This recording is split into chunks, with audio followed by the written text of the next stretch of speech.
감사합니다. 오늘 하나님의 말씀 계속 우리가 보아왔던 고린도전서 4장 10절부터 보겠습니다. 10절.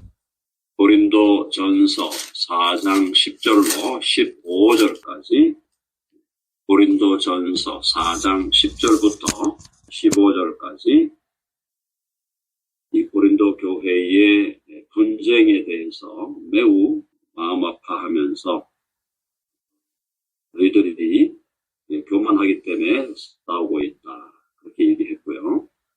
그 다음에 교만한 것이 어떻게 드러나냐 하면은 하나님을 높이고 예수 그리스도를 자랑하는 게 아니라 사람을 자랑하고 있다. 사람을 자랑해서 나는 누구의 편에 속했고 나는 또 저 편에 속했고 이렇게 하면서 이 분쟁의 본질이 결국은 하나님에 대한 정당한 예배가 아니라 우상을 숭배하는 다른 사람도 우상이고 자기 자신도 우상이죠. 우상을 숭배하는 교만한 마음이 결국은 교회의 분쟁을 가져왔다는 것을 바울이 계속 밝혀주고 있습니다.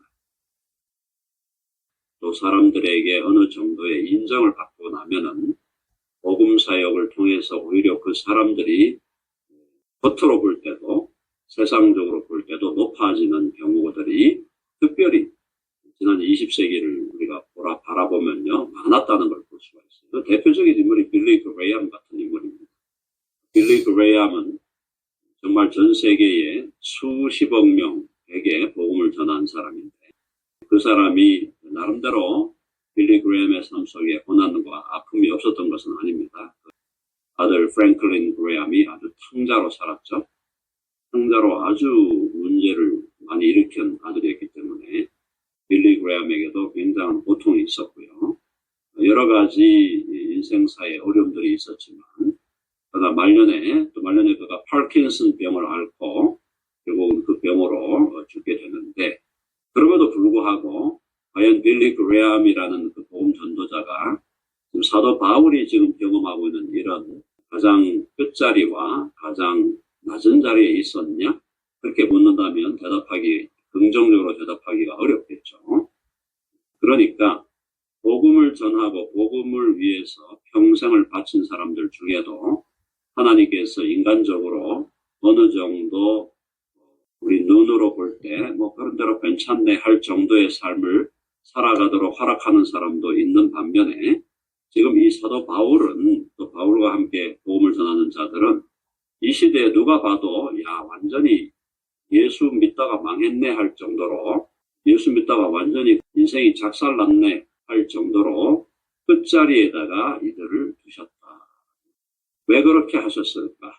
여러 가지 목적이 있겠죠. 목적이 있는데 조금 뒤로 가면서 우리가 읽어보면은 하나님께서 왜 그렇게 하셨냐 하는 걸 우리가 알 수가 있습니다. 자, 그래서 그렇게 구경거리가 돼갖고 10절 보니까 우리는 바울과 바울팀에 속한 복음 전도자들은 그리스도 때문에 어리석으나 여기 좀 약간 거룩한 비꼬기가 있는 겁니다. 거룩한 비꼬기, 거룩한 꽈배기가 여기 좀 있는 거예요.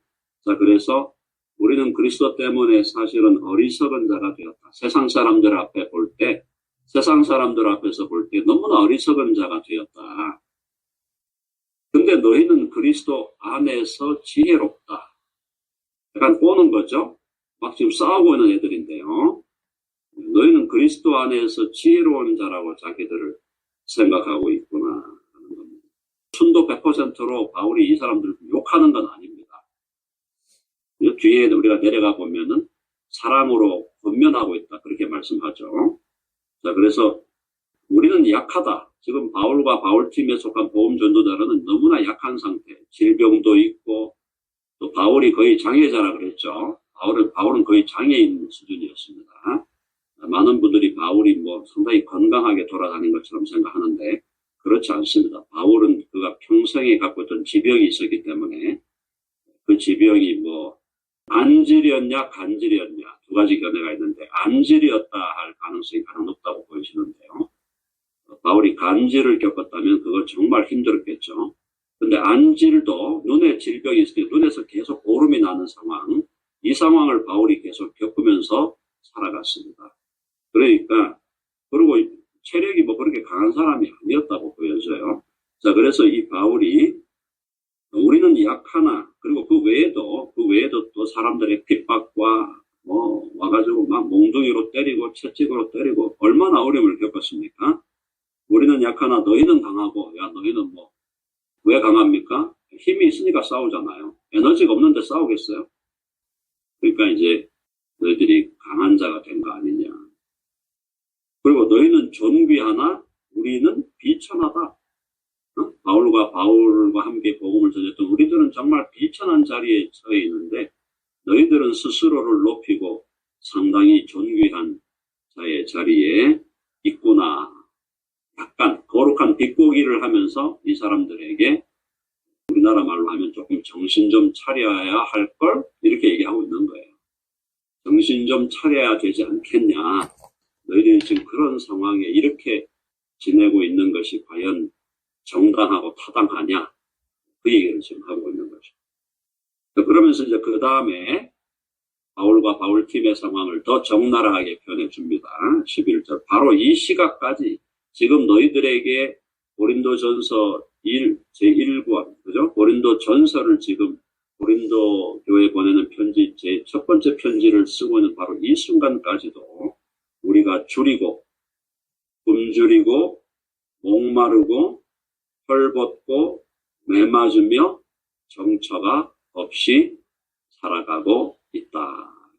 사랑하는 여러분, 바울과 바울팀이 예수 그리스도의 십자가의 죽으심과 그분의 부활에 대한 확신이 없었다면요, 이렇게 살아갈 수가 없죠.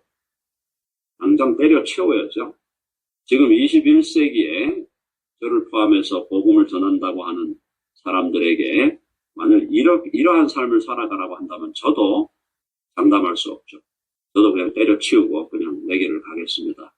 할 수도 있다고 저는 생각이 듭니다. 근데 지금 사도 바울과 그 옆에 위대한 믿음의 선배들 아닙니까? 다 순교했어요. 다 복음을 위하여 순교한 사람들. 이런 사람들이 어떤 취급을 당하고 있습니까? 굶주리고 목마르고 헐벗고 매맞으며 정처가 없다. 쉽게 말해서 의식주가 해결이 안 됐다는 얘기거든요. 의식주가 해결이 안 되는 삶을 살았다는 거예요. 바울과 바울팀이 이런 것들은 정말 우리들에게 도전이 되고 사실은 알고 보면 예수님도 그러한 삶을 사셨다. 예수님도 이 땅에 오셔서 3년을 공생애를 사시면서 거의 이런 분위기로 사셨다. 의식주가 해결이 안 되는 분위기, 겨우겨우 해결이 되더라도 겨우겨우 해결이 되는 분위기에서 예수님도 사셨다. 그래서 예수님이 그랬잖아요. 뒤에 이제 고린도 전후서 뒤로 가보면은 부요하신 예수님이 부요하신 예수님이 가난하게 되심으로 가난한 우리가 부요하게 되었다라는 얘기를 하고 있는데요. 바로 1세기의 복음의 사역자들, 복음을 전하는 자들, 바울팀이 어떤 어려움 속에서 복음을 전했느냐고 라는 것을 지금 보여주면서 야 너희들 제발 정신 좀 차려 아오 라고 지금 바울이 이야기하고 있는 것입니다. 12절 다 같이 한번 읽어보겠습니다. 12절 시작. 또 수고하여 친히 손으로 일을 하며 모욕을 당한 즉 축복하고 박해를 받은 즉 참고. 계속해서 지금 바울과 함께 복음을 전하는 바울팀의 삶은 인간적으로 볼 때 절대 좋아할 만한 삶이 아니었습니다. 수고하여 친히 손으로 일을 하며 텐트 메이킹이죠. 텐트 메이킹. 바울의 직업은 바울의 소명과 사명은 복음 전도자였지만 그도 전문인이었습니다. 전문적으로 천막을 짓는 사람이었어요. 친히 손으로 일을 하고 모욕을 당하고 온갖 모욕을 당했죠. 근데 모욕을 당해도 모욕으로 갚아주지를 못합니다. 모욕을 당한 즉 축복했다. 왜? 예수님 말씀대로 살아가야 되니까요. 산상수훈에서 너를 욕하는 자고 핍박하는 자를 축복하라 그랬죠. 그대로 하는 겁니다. 모욕을 당한 즉 축복하고 박해를 받은 즉 참고 견딘다는 거죠. 13절에 보니까 비방을 받은 즉 권면한다. 다른 사람은 와가지고 막 욕을 퍼붓는데 그 사람에게 대해서 아니 그렇게 사시면 안 되죠. 권면합니다. 부디 그렇게 사시지 마십시오. 비방을 받았으면 다시 비방을 돌려줘야 될 텐데 비방을 받은 즉 권면하니 우리가 지금까지 세상의 더러운 것과 만물의 찌꺼기 같은 같이 되었도다. 세상에서 세상 사람들이 더러워가지고 피하려고 하는 존재가 되었고 만물의 찌꺼기 같은 존재가 되었다. 바울이 불평하고 있는 거 아닙니다. 하나님께서 바울과 바울팀을 이렇게 대하셨다는 것에 대해서 바울이 기분 나빠서 불평하고 있는 게 아니에요. 바울이 이 사실을 지금 이들에게 알려주는 것은 야 너희들이 배가 부르구나. 너희들 배가 참 불렀구나. 너희들 참 에너지가 충만하구나. 너희들 참 그렇게 그 좋은 에너지를 거룩하게 사용하기는커녕 그 에너지로 서로 물고 뜯고 싸우고 있구나. 그리고 너희들 보니까 교만해서 자신을 숭배하고 또 바울이나 게바나 아볼로나 하나님이 세우신 종들을 하나님이 원하지 않는 방식으로 높여서 그들을 따라가면서 우상 숭배하고 있구나. 그들을 책망하고 있는 거죠. 거룩한 빗고기를 통해서 그들을 책망하고 그들에게 호소하고 있는 것입니다. 야, 그렇게 살면 안 되지 않겠어? 그렇게 사는 게 지금 하나님 앞에 정당하고 너희들의 삶에 좀 정당하겠어? 이렇게 바울이 얘기하면서 하나님이 사실상 이제 그 임플리케이션은 뭡니까? 하나님이 사실상 너희들을 위해서 준비한 우리들을 이렇게 인간적으로 볼 때 천대하신다 할 정도로 막대하시고 계신데 너희들이 그렇게 배부른 소리를 지금 배부른 삶을 살고 있다는 것이 너무나 안타깝다는 얘기를 하고 있는 것입니다. 자, 그러면은 이렇게 하니까 그 다음 당장 질문이 들어오겠죠. 야, 우리를 좀 부끄럽게 하려고 하는 거야? 14절 보세요. 내가 너희를 부끄럽게 하려고 이것을 쓰는 것이 아니라 뭐라 그랬습니까? 오직 너희를 내 사랑하는 자녀같이 원하려 하는 것이라. 바울의 마음은 아비의 심정인 거예요. 아비의 심정인 거예요. 아비의 심정으로 이야기하는 거예요. 제발 그렇게 살아서는 안 되지 않겠니?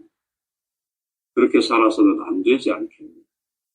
그래서 오직 너희를 내 사랑하는 자녀같이 원하려 하는 것이라. 오늘 이것이 우리에게 던지는 질문과 화두는 나에게도 영적인 자녀가 있는가? 바울에게는 영적인 자녀가 있었어. 바울은 아비의 심정으로 원하는 대상들이 있었습니다. 그 사람들이 한둘이 아니었고요. 바울은 수많은 사람을 자기의 영적인 자녀로 생각하고 그들의 영적인 아비로서 권면하는 복음의 사람이었고 오히려 그들이 자기가 자녀와 같이 권면하는 그 사람들이 우대를 받고 그 사람들이 정말 좋은 자리에 있고 좋은 형편에 있기를 원하면서 자기는 천대받는 자리를 자처했던 사람이었다. 바울이야말로 영적인 아비의 마음을 가지고 있었다. 사랑하는 여러분, 저를 포함해서 오늘 이 자리에 모인 우리 모두가 예수님의 십자가의 죽으심을 우리가 오늘 묵상하면서 우리가 회복해야 될 마음은 무엇입니까? 아비의 심정입니다. 아비의 심정. 그래서 이 아비의 심정은 우리에게 맡겨주신 사람들에 대해서도 우리가 아비의 심정을 회복해야 되겠죠. 우리의 자녀들, 우리의 형제 자매, 육신적인 형제 자매들 동시에 이 아비의 심정을 우리 사랑하는 성도들, 오늘 이 자리에 모이는 한 20여 명의 우리 교우들을 향하여 서로를 향하여 이 아비의 심정을 회복해야 된다라는 것입니다. 이 아비의 심정을 회복하는, 십자가에 달리신 예수님의 심정 역시 아비의 심정이었죠. 목자의 심정이었죠. 잃어버린 양들을 위해 자기 목숨을 던지는 선한 목자의 마음으로 십자가를 지셨고, 막 나가는 자식을 위해서 생명을 내대는 진정한 아버지의 마음으로 예수님은 십자가를 지신 것이라면, 또 우리 믿음의 선배인 바울이 자기에게 맡겨주신 사람들을 향하여 아비의 심정으로 그들을 권면하고 있다면, 우리 모두도 모든 사람을 향해서 아비의 심정을 회복해야 된다. 그리고 사랑하는 여러분, 저와 여러분이, 주님이 저와 여러분을 언제 부르실지 모르지만 항상 받아먹는 자리, 항상 받아먹기에 바쁜 자리에 머물지 않기를 간절히 바랍니다. 여러분들은 도대체 누구에게 먹이고 있습니까? 누구를 아비의 심정으로 권면하고 있습니까? 여러분에게 주어진 영적인 자녀는 도대체 어디에 있는 것입니까? 나를 영적으로 먹여주는 아버지가 많으면 되는 거지, 내가 먹여야 될 자식들이 많아봤자 나는 소용이 없어요. 저는 거기에 대해서 별 관심이 없습니다. 하나님 나한테 이래라 저래라 하지 마십시오. 목사님, 자꾸 그런 소리 하시면 저는 교회 떠날 겁니다. 그런 말씀하지 마세요. 그런 자세로 살아가신다면은 여러분은 여러분의 인생을 완전히 낭비하고 있는 것이다. 바울의 삶이 우리들에게 보여주고자 하는 것은 결국은 너도 아비가 되었냐라는 겁니다. 육신의 자녀를 혹시 안 주실 수 있더라도 여러분에게 영적인 자녀는 반드시 주시는 것이 주의 뜻이라고 저는 믿고, 여러분들이 영적인 아비로 살아가실 수 있기를 간절히 바라고, 서로를 향하여 영적인 아비의 심정, 영적인 목자의 심정을 회복하는 오늘 거룩한 금요일이 되기를 바랍니다. 자, 15절에 바울이 뭐라고 그러고 있습니까? 그리스도 안에서 1만 스승이 있으되, 그리스도의 10,000명의 선생들이 있지만 그리스도 안에서 아버지는 많지 아니하다, 이렇게 얘기합니다. 이게 현실이다라는 거죠. 선생 노릇은 잘할 수 있어요. 이렇게 하십시오, 저렇게 하십시오. 이게 바르고 이게 그르고.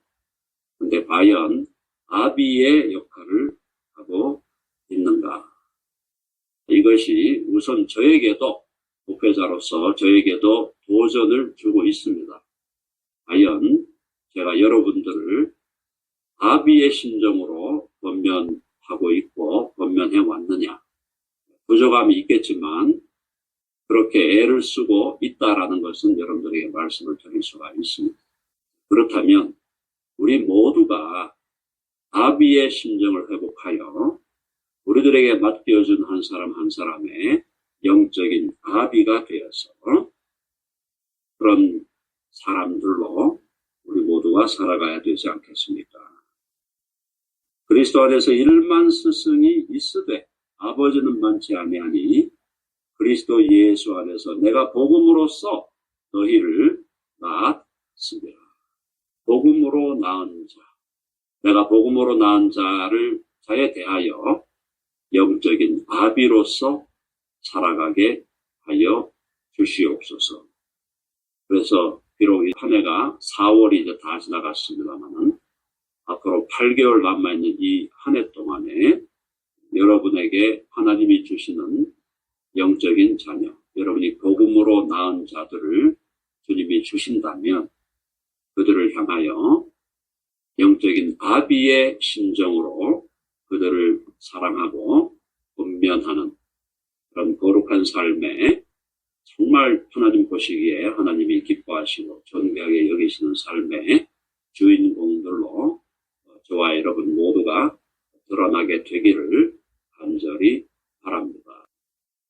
영적인 아비, 바울의 수준만큼 따라가기를 원하지만 그렇게 안 될 수 있다 할지라도 적어도 우리가 이 면에서 단계 조금씩 전진하고 진전하게 되기를 간절히 바랍니다. 기도하십시다.